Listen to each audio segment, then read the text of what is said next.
বাড়িতে টিভি দেখতে গেছিল। চিৎকার চেঁচামেচি শুনে এসে দেখি আমার মেয়ে কান্নাকাটি করছে। যে দুজন ছেলে এসেছিলো ওরা চলে গেছে, আর মেয়ে কান্নাকাটি করতে আমাকে বললো সব এই সমস্ত, নিয়ে আমি হাসপাতালে গেলাম, ডাক্তার দেখিয়ে আনলাম। নন্দীগ্রামে যুবতীকে ধর্ষণের অভিযোগে গ্রেপ্তার 2। নন্দীগ্রামে যুবতীকে ধর্ষণের অভিযোগে গ্রেপ্তার 2 অভিযুক্তদের 14 দিনের জেল হেফাজতের নির্দেশ দিয়ে হলদিয়া আদালত। যেহেতু ঘটনাস্থল নন্দীগ্রাম, শুরু রাজনৈতিক চর্চা। বাড়িতে ঢুকে জোর করে ধর্ষণ। নন্দীগ্রাম থানায় ধর্ষণের অভিযোগ দায়ের করলেন নির্যাতিতার অভিযোগ অংশুমান পাহাড়ি এবং মিজা রহমান।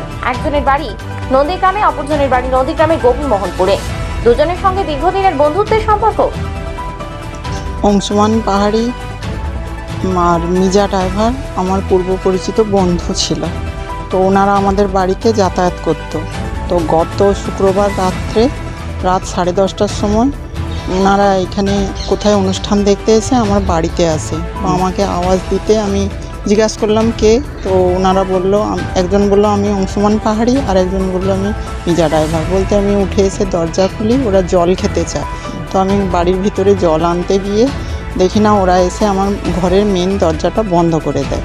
তারপরে আমাকে ঘরে নিয়ে গিয়ে আমার বিছানায় ফেলে মিজা ড্রাইভার আমার হাত আর মুখ বন্ধ করে হাত চেপে ধরে, আর অংশুমান পাহাড়ি আমার জামা কাপড় খুলে আমাকে জোর জবরদস্তি ধর্ষণ করে। তারপরে আমি চিৎকার করতে আমার আশেপাশের লোকজন ছুটে আসে, কিন্তু ওদেরকে ধরতে পারেনি। ওরা দরজা ভেঙে দৌড়ে ছুটে পালিয়ে যায়।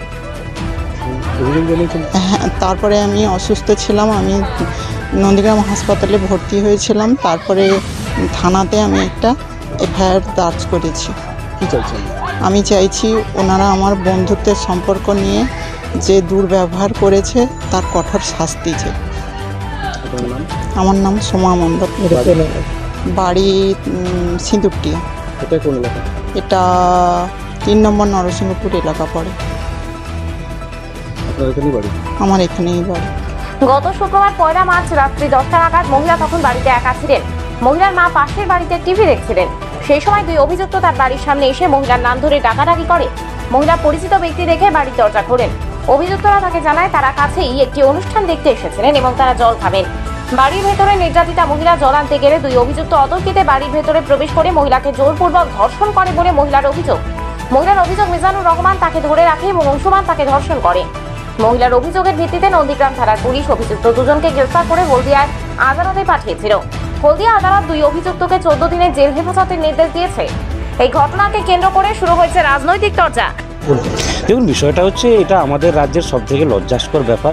একজন মহিলা মুখ্যমন্ত্রী হওয়া সত্ত্বেও এই কদিন আগে সন্দেশখালি দেখছি এখনও হাতে গরম হয়ে আছে, যেখানে রাতের বেলা শিবুদাদের পিঠি বানানোর জন্য মাতৃশক্তিকে ব্যবহার করা হয়েছে। এই নন্দীগ্রামে শুধু না, সারা পশ্চিমবঙ্গের এখানে মহিলাদের একদম সম্ভ্রম তলানিতে গিয়ে ঠেকেছে। সেখানে দিনের পর দিন এখানে নানা রকমের কুকীর্তি যেগুলো অন্যান্য জায়গাতে ভাবতে পারি না, সেটা আমাদের পশ্চিমবঙ্গে এটা রোজগারের ঘটনা হয়ে দাঁড়িয়েছে। অপদার্থ মুখ্যমন্ত্রীকে ইমিডিয়েট না সরাতে পারলে আগামী দিনে যে কোথায় গিয়ে আমাদের মাতৃশক্তির যে সম্মান সম্ভ্রম কোথায় গিয়ে দাঁড়াবে, সেটা আমাদের খুব চিন্তার বিষয় হয়ে দাঁড়িয়েছে। আমার নাম অভিজিৎ মাইতি, ভারতীয় জনতা পার্টির তমলুক সাংগঠনিক জেলা কমিটির সদস্য, নন্দীগ্রাম 1 নম্বর ব্লক কনভেনর।